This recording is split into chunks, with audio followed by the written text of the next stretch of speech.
The first anaphylactic reaction happened at a coffee shop when I was 31.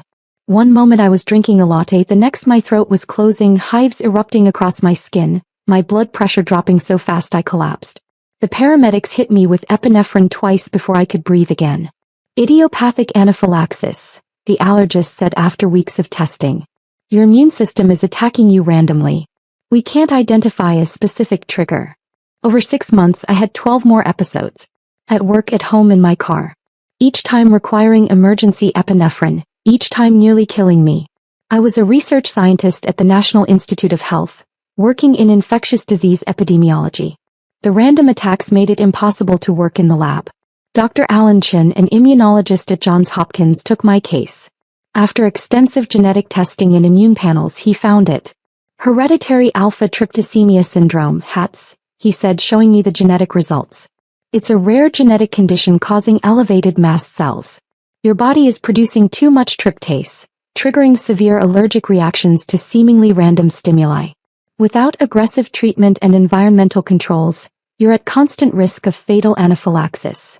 The treatment plan was complex.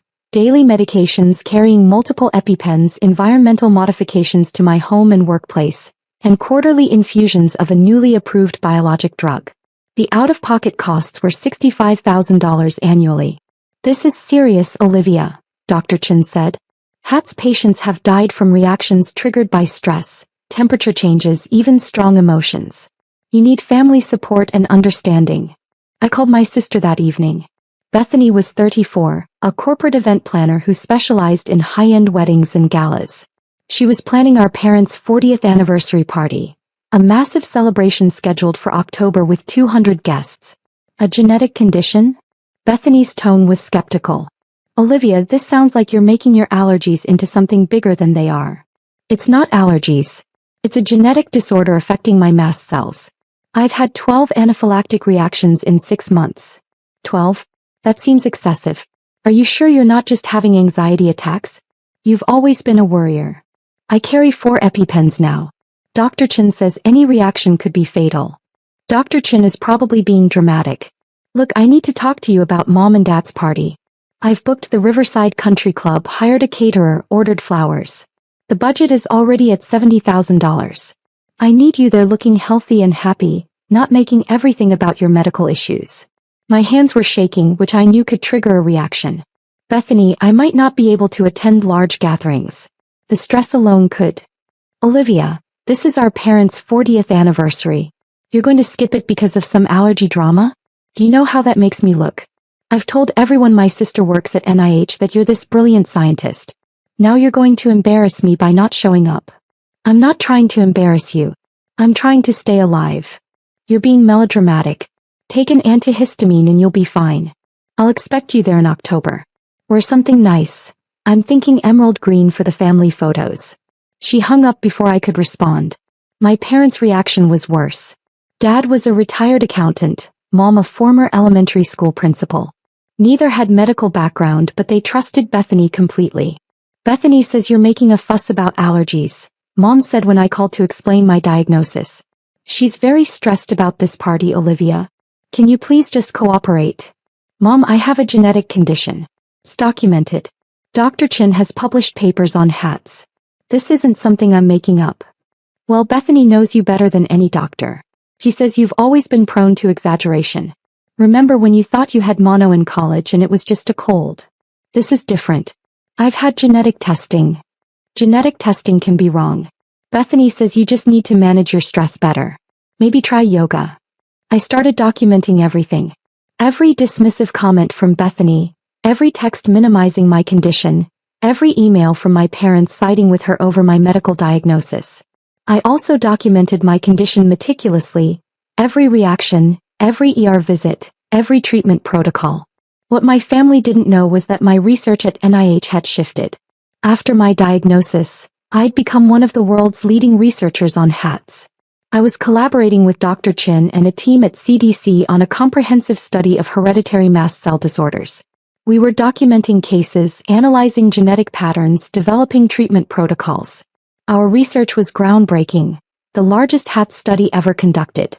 And I was the lead author. Build up. Over the next 4 months, I had 6 more anaphylactic reactions despite treatment. Each one meant hours in the ER, thousands in medical bills and days of recovery. My condition was severe enough that NIH granted me modified duties. Working from home, limited lab exposure, flexible hours. Bethany called regularly about the anniversary party, never once asking about my health.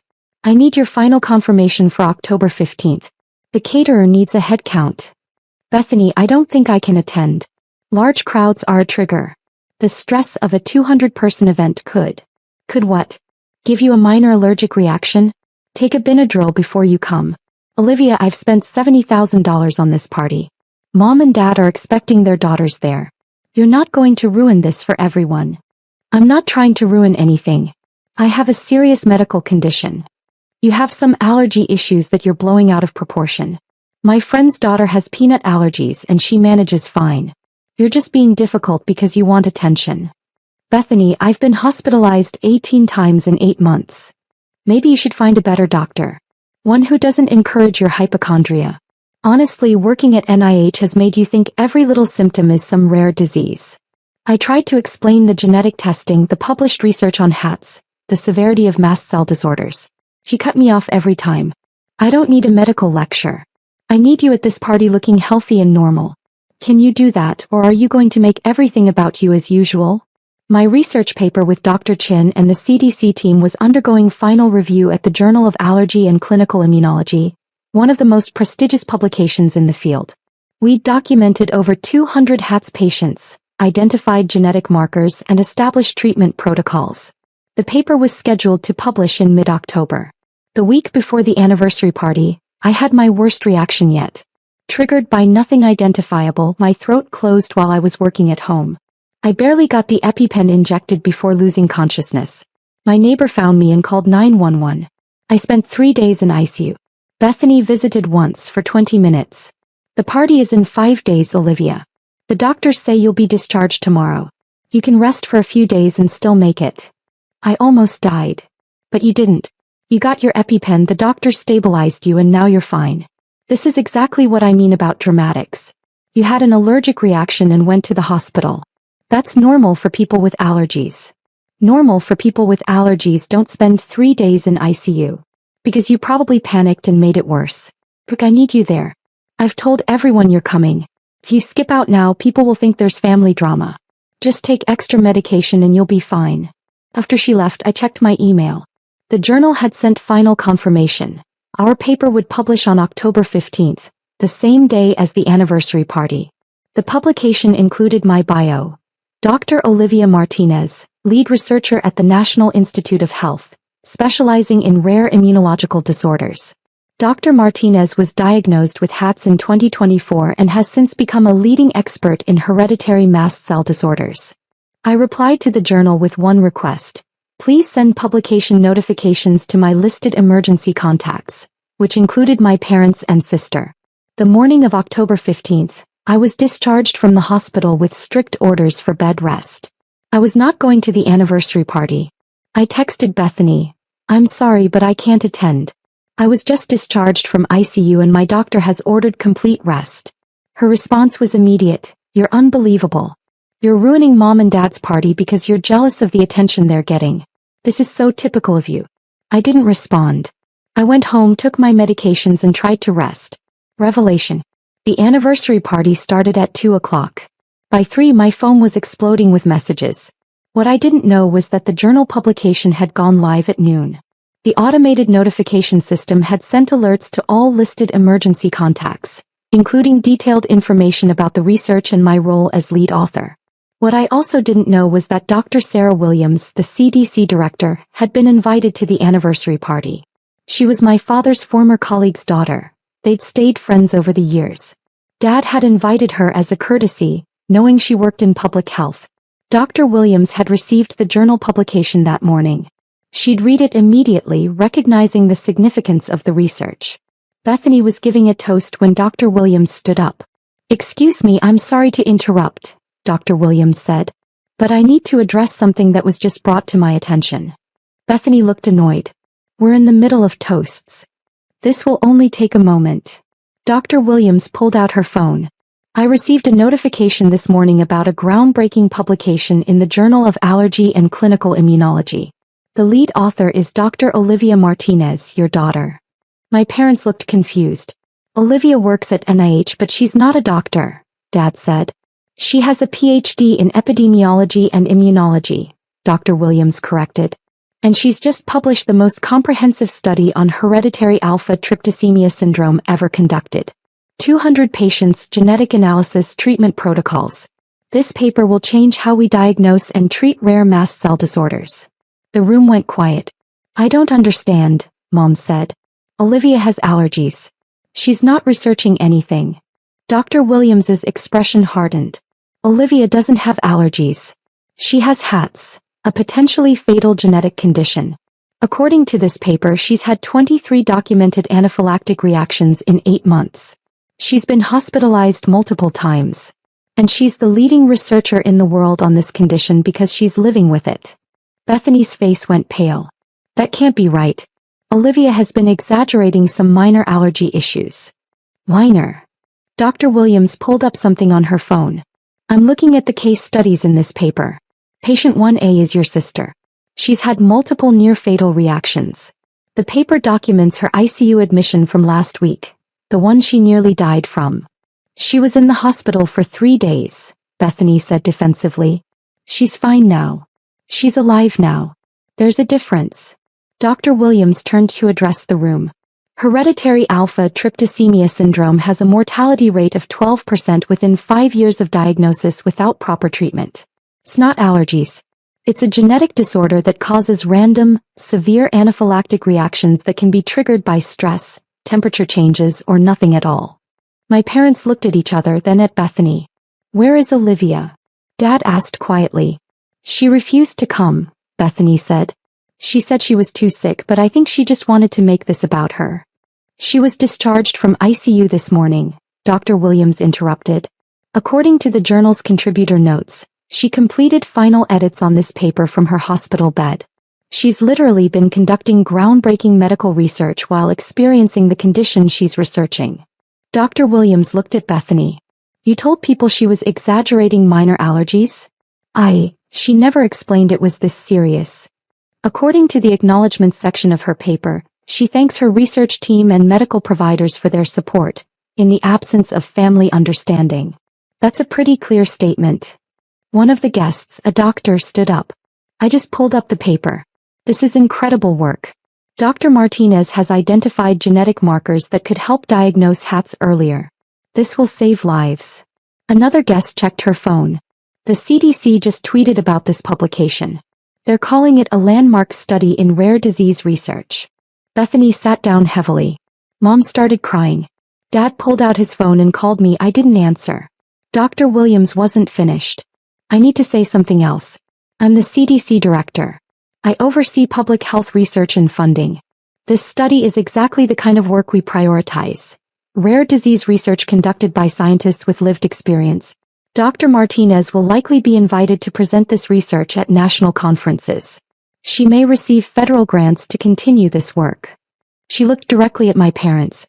Your daughter is a leading expert in a rare, potentially fatal condition that she's personally surviving. And from what I'm hearing, you've spent months telling her she's exaggerating allergies and being dramatic. The room was silent except for the sound of my mother crying. Bethany tried to speak. I didn't know, she never said. She told you she had a genetic condition, Dr. Williams said quietly. She told you she'd been hospitalized repeatedly. She told you she might not survive large gatherings. You told her to take a Benadryl and stop being dramatic. Resolution. The party effectively ended after Dr. Williams's revelation. Guests spent the rest of the event reading the journal publication, discussing the research implications and asking my parents about my condition. Several doctors in attendance expressed shock that the family had dismissed such a serious diagnosis. My parents called repeatedly that evening. I finally answered around 8. Olivia, we had no idea, Mom said, her voice thick from crying. Dr. Williams showed us your paper. Why didn't you tell us how serious this was? I did tell you. Multiple times. You told me I was being dramatic. Bethany said you were exaggerating. Bethany isn't a doctor. Dr. Chin is. He diagnosed me. He co-authored this paper with me.